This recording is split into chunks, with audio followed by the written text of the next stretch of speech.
Bez obzira koliko redovno vježbate, prije ili kasnije iz nekog razloga napravit ćete dužu pauzu. Kako mišići reaguju na ove promjene i kako nastaviti s treningom, iz ličnog iskustva objašnjava Mr. Universe Lepomir Bakić, bodybuilding i fitness trener. Svaki prekid telo doživi kao jedan korak unazad.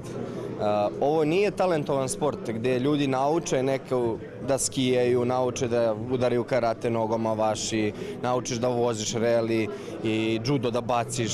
Ovo je sport upornosti. Znači ovdje dok daješ i dok radiš i dok se trudiš, tvoje telo tebi vraća i pokazuje se odrazom u ogledalu. Samim tim, meni kao profesionalni sportisti dešavalo se par puta zbog nekih bolesti, imao sam jednu povredu gdje sam 2 mjeseca bio off od treninga, da eto prekidam da kažemo treniranje i da se vraćam ponovo u karijeru. Meni je jako bitno da se brzo vratim, ali moje telo, pošto je 10 već godina u treningu, vraća se itekako brže nego neki rekreativac.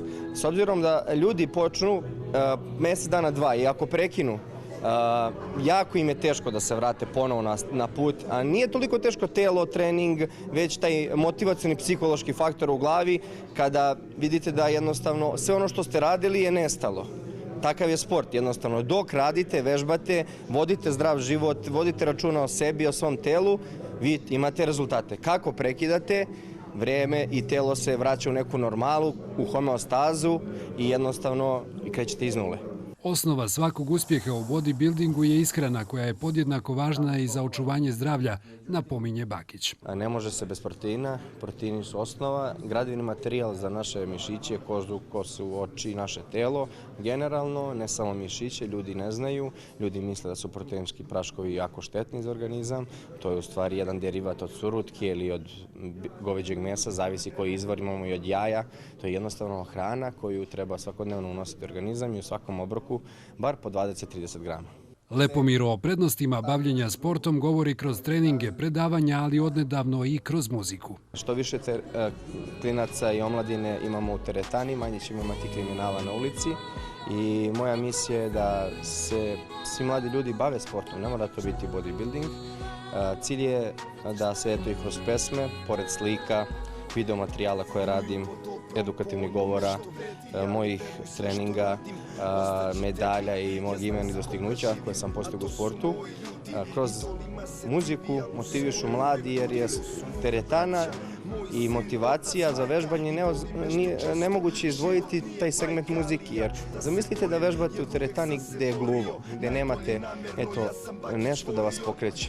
Neki momci koji dolaze u teretanu imaju taj običaj da pre nego što krenu na trening oni odgledaju neki motivation bodybuilding video ili poslušaju neku pesmu, pa sam ja došao na ideju da do kraja nove godine sa par drugara, repera koji rade pesme za vežbače, zdrave pesme, normalne pesme koje će motivisati ljudi da idu napred i da budu bolji, uradim jedan CD, prvi motivacioni CD za teretane, vežbački CD gdje će u svakoj pesmi biti govora da mladi mogu od nule kroz rad i trud i zalaganje godinama da napreduju, a ne preko noći da steknu neku slavu ili se obogate ili nešto urade nekome loše pa dođu da ispune svoje snove. To su prečice do sna i kako odete gore tako ćete pasti dole.